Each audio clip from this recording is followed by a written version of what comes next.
Hey everybody, thanks for joining us for the Web3 infrastructure panel. I think we're waiting on two more panelists, but since we have the three of us here, I wanted to just kick things off. And I always like to start with some brief introductions. I'm Alexis Johnson. I am the president of Lightnode Media, which is an events, marketing, and advisory firm in the Web3 space. Hi everyone, my name is Suki. I'm the senior product manager here at Certic. Prior to joining Certic, I worked as a quantitative researcher at Pantera Capital, mostly on the liquid token fund. And after that, I was head of growth of Hype. It's an NFT company. Super excited to be here today with everyone and excited to talk about infrastructure in the Web3. And we're all really excited to be here.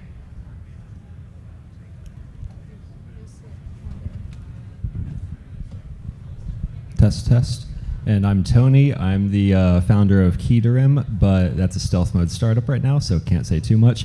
Prior to that, I was working at a cybersecurity startup called Cycode, and previous to that, I worked at Intuit as a software engineer. I've been in Web3 since 2017 or so.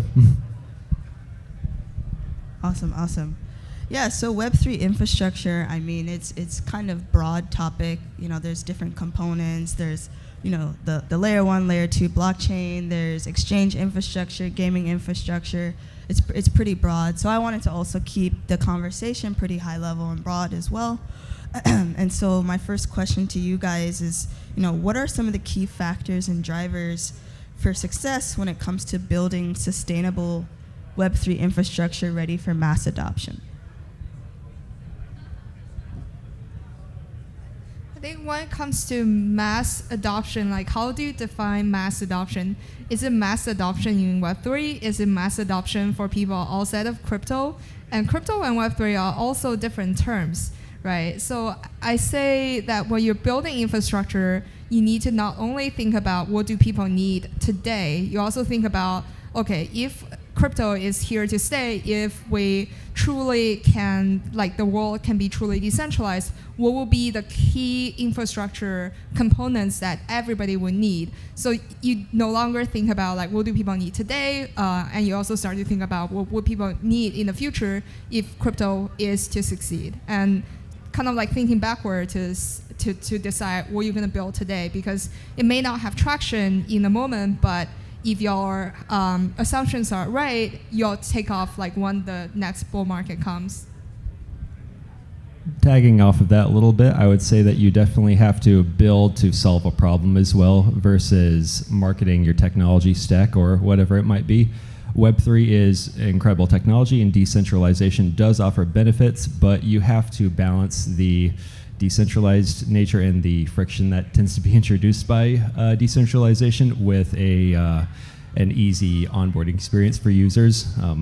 You don't want to increase the latency that it takes to actually gain new users. Otherwise, you'll really struggle to have a user base. Got it. And my next question for you guys is, when it comes to growing and as well as the scalability and stability of Web3 infrastructure, what are some of the biggest challenges and hurdles that builders have to kind of overcome? I can start this one. I would say the lack of best practices in terms of regulation does make it a challenge for developers to know where to start, or even before developers, executive types to really know where to start when it comes to actually building an architecture. Ultimately, you have to factor in the user experience when you are building an application.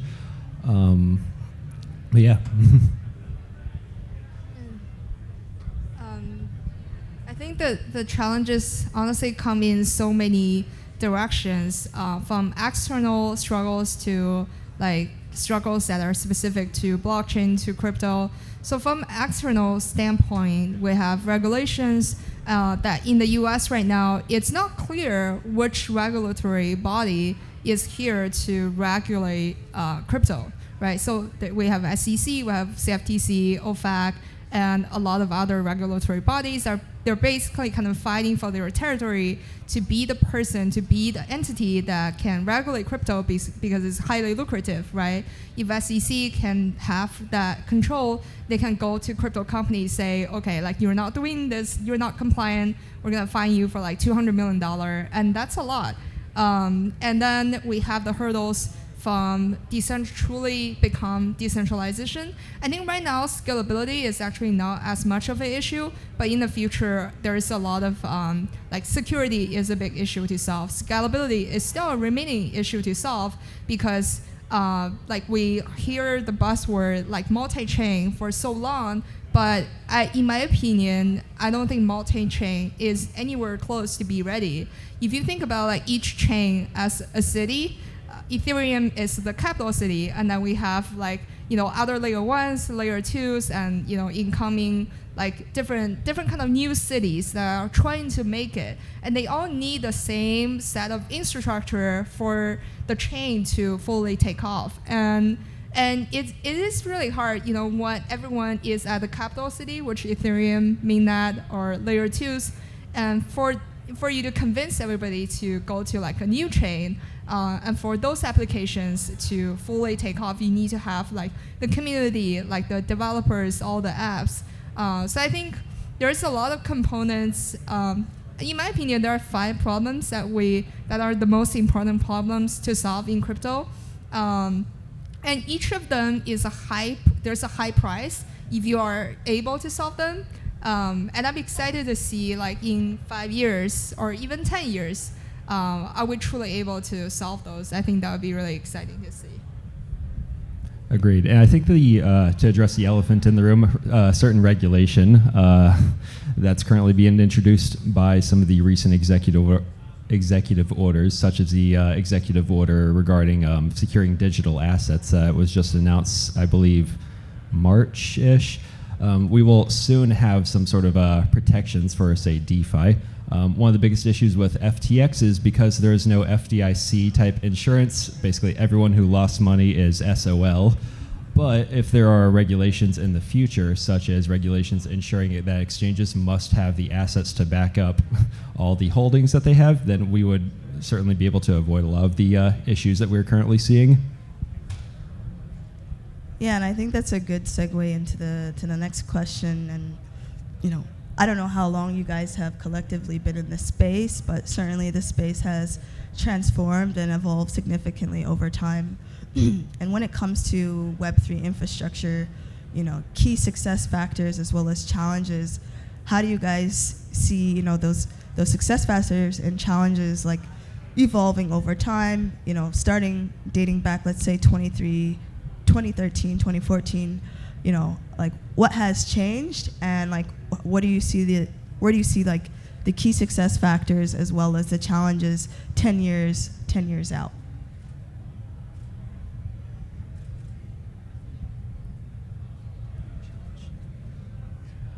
I guess you can go first.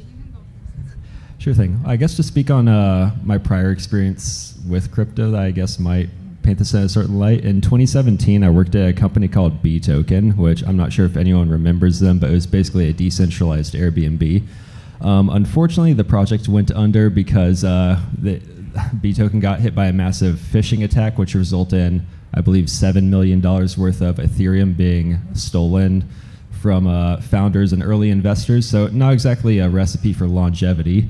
But that was back in 2017. It's unusual, although unsurprising, to see continuous meltdowns within crypto, even going into 2023. But I think that's kind of the view from the last 5 years. The next 5 years, I hope, at least, that we'll see a lot more regulation and protections for consumers and for individuals who do invest in crypto. Decentralization is the future for a lot of particular use cases. Not every use case, right? I like to liken blockchain to, I hope I have developers in the crowd, but I like to liken blockchain to a linked list or any other sort of data structure. It's great for certain applications, right? Like for avoiding Fox watches in hen-house situations where a company cannot be trusted to hold a particular piece of data, to illustrate. you have Amazon reviews, right? Chances are you wouldn't want vendors to have access to that review data because they are financially incentivized to falsify and lie about it, right? I mean, there's a benefit to inflating your review data. So chances are you don't want your that company to have that data.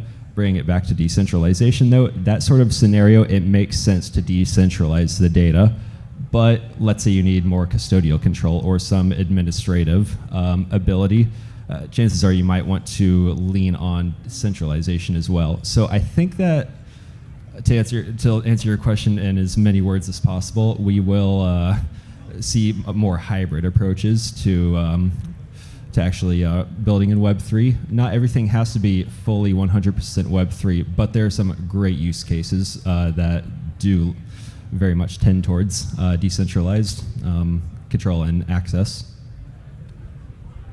I want to take a more personal approach to answer the history of my personal experience in crypto and how I think the space is going to evolve. And one thing I really agree with Tony, he's mentioning a lot of like use cases of crypto. Like in my opinion, for crypto to ever have mainstream adoption, like right now, if you look at crypto, the main use case of crypto, like the biggest product market fit for crypto is exchanges, right? Like there's nothing else that has enough or big enough market in crypto compared to exchanges. All the biggest companies, they're exchanges. Because why? Because crypto is a perfect asset class for people to trade. So for me, I entered the crypto space in 2019. My background is in quantitative research in quantitative finance. I did my master of financial engineering at Berkeley, and then I started to do a lot of quant trading myself, trade my own portfolio in crypto starting in 2019. And then my portfolio worked really well, so that's how I kind of got into Pantera. And at Pantera, I used to do a lot of just building algorithms to generate alpha to trade different cryptocurrencies. And then I realized, for a lot of tokens, like the price doesn't really have too much fundamentals.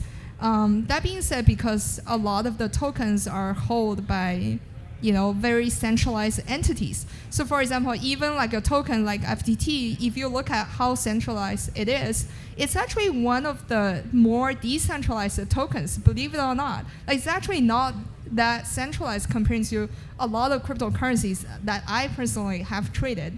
And then why is it still like so centralized that, if Binance and FTS goes bankrupt, like the whole token value goes down like 95%.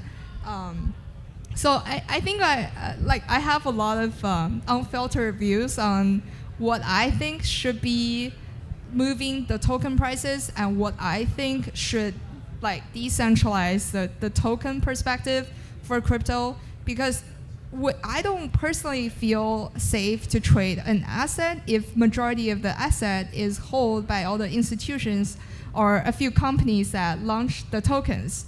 And for that to work, I think there are different things in the next 5 to 10 years that we need to figure out. So for example, like for proof of reserve or for proof of stake, for proof of stake, we need more validators that are not big companies. We need validators that are more decentralized. And then for security, we need more visibility in where the assets are. We need more, like, not just regulation, but we need more clarity around who's regulating, what rules should we follow, and for the project itself, we need to have like better talent, better directions, and for a lot of those to work. And I think this down market is a really big time for us to build, and for the hypey people to to not be in crypto anymore, but for the true builders to here to stay. Agreed. And in your guys' opinion, since we only have so much time left, what are some of the kind of necessary components to onboard more retail into Web3, as well as institutions into Web3? I think those two are very different questions. So I can start with institutions if Tony wants to talk more about retail. So for institutions, I'm actually working on a security product because here at Certic, we have historically accumulated a lot of hacks, incidents, data. And we have also built, for example, KYC. We have built tools like Skytrace, Skynet, and we have a lot of tools that we built for auditing. And a lot of those can help more institutions or crypto companies to be more secure and to also be more compliant as well. Because for any institutions, if they want to get into crypto, they need to be both compliant in terms of traditional finance compliance, and then they also need to do the blockchain or / crypto compliance, which is not really solved. I don't think it's completely solved as of now. So they need to figure out the two components, and now we have a lot of compliance vendors that does wallet kind of screening or transaction monitoring, that kind of tool to help compliance officers to make sure that you're not dealing with criminals, you're not interacting or having transactions with people who are banned from the OFAC list. So I think we need to have a more well-built compliance program and compliance kind of companies or tool or software for traditional finance to be easily on board. And here at Certic, our mission is to secure Web3. Our mission is to make sure that, or to reduce the hacks, incidents, scam as much as possible. And I truly believe that mission that Certic has. Continuing on with that, I think that part of it will come from we'll start holding security companies to more consistent standards. Not to call certain companies out, but a certain company whose name rhymes with Spain, Ralysis, it was valued at 8.6 billion or so, but for some reason they weren't able to detect FTX funds being moved to Alameda trading leverage trade wallets and then back to, whereas random people on Twitter could very easily find that information. So part of it we will have to start holding security companies in the Web3 space to some form of standard, just because I'm going to speak as a cybersecurity person. The standards that we're holding Web3 auditing firms right now to are kind of lackadaisical. There aren't really consistent standards, and that's a problem, right? Because that trickles down to the retail markets.